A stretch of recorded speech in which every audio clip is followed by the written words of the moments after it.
Igbo ejeje mba ndị nwe m ekene m unu ọ ka bụkwa unu nwanyị Ngozi Mmadụ eji m n'aka na gị na ezinụlọ gị n'ụlọ macha mma ana m ewetala unu ozi ekene pụrụ iche si Igbo niile kudodelu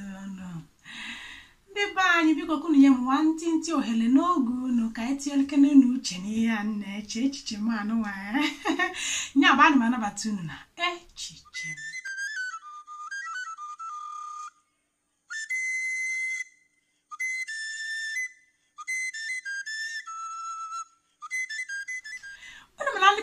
okwu si n'uche onye adịrị ya njọ anya bụ ka mụ na unu nọrịa o tere aka nkala ime ihe onyonyo anụwa mana o nwere ka o si wee decide m biko nụ asị m ka ekwugodi maka ihe gbasara gọvanọ Imo steeti ya na nwatakịrị ya nwelu angelic voice ọ kpọrọ mee ya adopt Chineke odogwu n'anya n'isi onye ga-akụ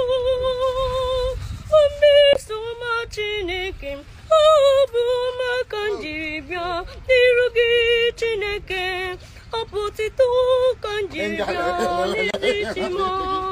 sere m na-eto ya n'ọdị mma soro m tabe ya n'ọdị mma ndị ike Chineke bịa n'ụọ aga m akọrọ ọnụ echekwa nyere m ifuru n'onye Chineke karịsịa soro ntoju mgbe niile ka ọ na-aza m ekpere Chinasa ilele onye n'azụ omemba m ka mbe kpụrụ gị akwa ịzara m Chineke onye dịka gị ezi igwe onye ka m chọrọ ka anyị kwuo ama m na ya bụ vidiyo etetugo aka nke mbụ mmasị na alaikikwa m ihe ome masịrị m maka na ka o si wee napụ nwa na street napụta ya na street bụ ezigbo ife maka na street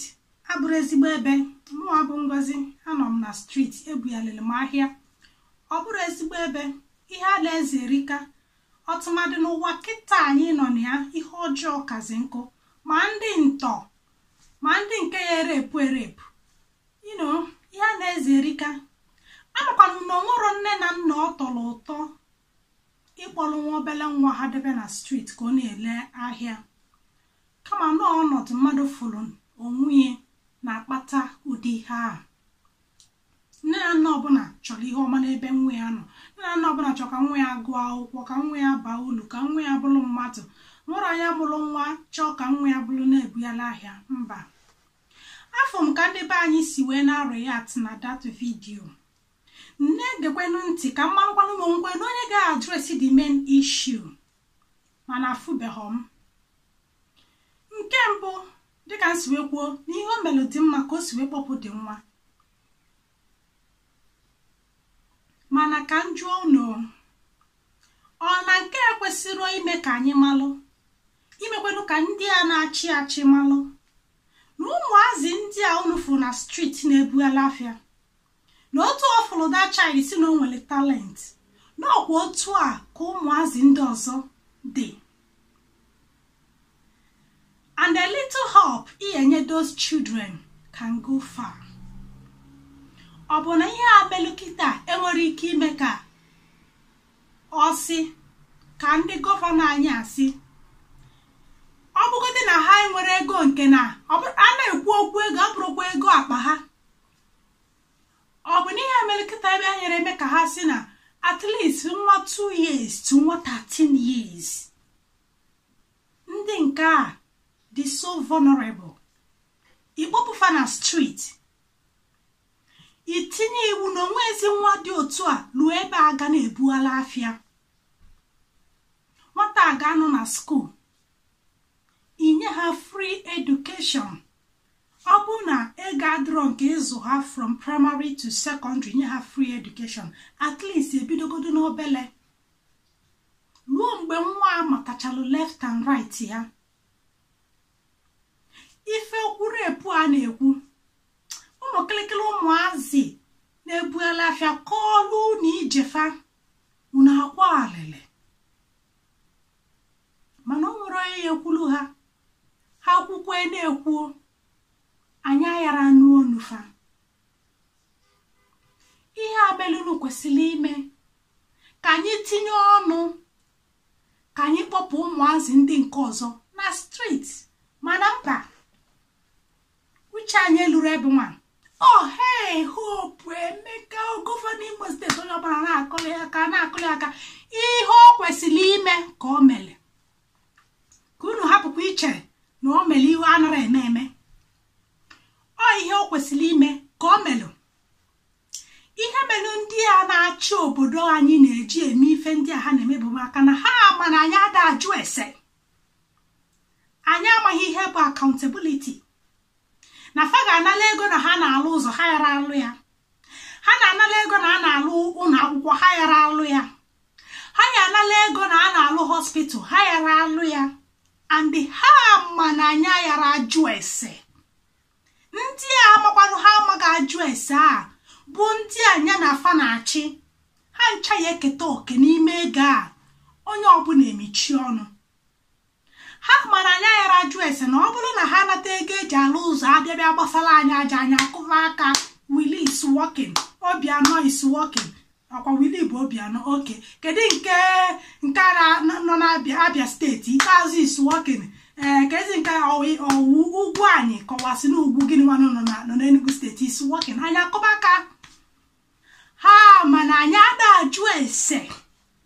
ọnya mere fa ji ezu ihe niile a ha na-ezuzuo ma akalaka gị zuo ndụ gị ifefa ga-eji wee zuo ndụ gị bụ n'ụzọ a ha kwesịrị ịlụ ha yara arụ ya ịpụ enwuo n'okporo ụzọ a ụlọ ọgwụ a ha kwesịrị ịlụ ha yara arụ ya ịyara arụ enwuo nya bụ na ha ezulu gị akalaka gị zulu ndụ gị zulu ihe ya abụ ndị survivors dị n'aka Chukwu nya bụ ihe anụnwa kwesịrị ime ndị gọvanọ maọbụ kedafe ya Hope Uzodimma na onwe ya chetara okwu free education ịkpọpụ ụmụazị na street kilikili ụmụazị a ịnapụtafa ndị parents chọziri ka ụmụ ha jee akwụkwọ eje ha jije kwụọ ụgwọ ọ bụkwa na eno ihe free education ka isizi school niile mebe free education o nwere ndị nwere their own private school parents chọzie ka nwa ya jee ebe ahụ ije kwụba ụgwọ maka na o nwere parents nwere ego ya nya bụ mana ndị nke aka na-adịrọ nne na nna ha inyelufe aka kpọpụ ụmụana n'ụzọ ma ndị accident na-egbu ma ndị a na-atọlụ atọlụ ma ndị a na-erepụ ife na-eme ebe a na-ebuela afịa erika ọ bụrụ ebe kwesịrị ka nwatakịrị nọlụ amakwa m na onwero nne na nna ọ na-atọ ụtọ ka nwa ya nọrọ ebe ahụ ihe ọzọ m chọrọ ka m jụọ ọ na-ata anyị ụtọ na gọvanọ mere nwa mmadụ adopt nwa nne na nna ya dị ndụ asị m unu Chineke nna biko na ajụjụ ka m na-ajụkwa ka unu kọwalụ m ọ na-eme na adopt n'ụdị dị aṅaa na nne na nna dị child chọrọ ịkpọpụ nwa ha daiz maka o nwere ike inwezie nwa ihere nyenwe nwa gị nne maọbụ gịnị ịchọnụ ime ya adopt ọ na-eme adopt na nne na nna dị child chọrọ ime adopt ka ọ bụ na ọka ọ hapụ ichefu na ebe uche m na-agwa m bụ na ọka ọ hapụ ichefu maka na ije eteka ịzụ nwatakịrị from primary to secondary to university maybe ọ bụ na ya eme masters ka ọ bụrụ ihe 10 years ụzọ eteka nya bụ ọ na-eme adopt n'ụdị ka o wee cheta nkwa o kwelu nwa a ka ọ na-eme adopt n'ụdị na parents nwa nne na nna ya dị ndụ na-achọ onye na-akpọrọ nwa ha gụgharịa nwa ya afa nwa a ya ebidozizebe for example ọ bụ na afịa bụ Ugochukwu ọzọbazi Ugochukwu ụzọ dị mma ka ọ bụ ome nwa adopt ka ọ mee nwa adopt nwa na-azakwa afọ nne na nna ya ka ọ bụ na gọvanọ anyị na-achọ nwa ọ na-eme adopt biko nụ kedu maka ụmụazị ndị nọ na motherless baby na afọrọ ndị melefe adopt ụmụ ndị nke na-enwerọ nne na nna chọrọ nne chọọ nna ajụjụ ka m jụkwala unu ka unu kọwalụ m na aghọtara m nke ime adopt ka o si wee bata na enyemaka o nyelu nwa a aghọtara m ya ka m si ka unu kọwalụ m ngwakwa na Igbo nwe m uche m ka m kwuru ka mmalife unu uche na the comment section mana ofe ihe unu ga-ejide aka Hope Uzodimma ogburu enyi ogburu agụ ihe o kwesịrị ime ka o mere ife mere ha nara eji eme ife fa kwesịrị ime ndị gọvanọ ndị na-achị obodo maka na fama na anya da ajụ ese mbọsị ọbụla unu fụla ibido jụba ese unu afụma free education ma ọkụ ma ụzọ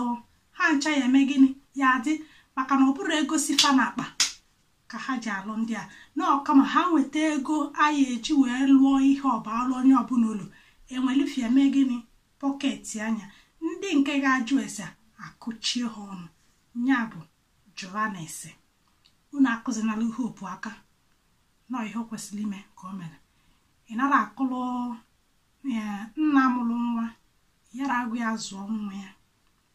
ọ ma na o kwesịrị ịzụ nwa ya ngwakwa na Igbo nwe m ka m pụtakwa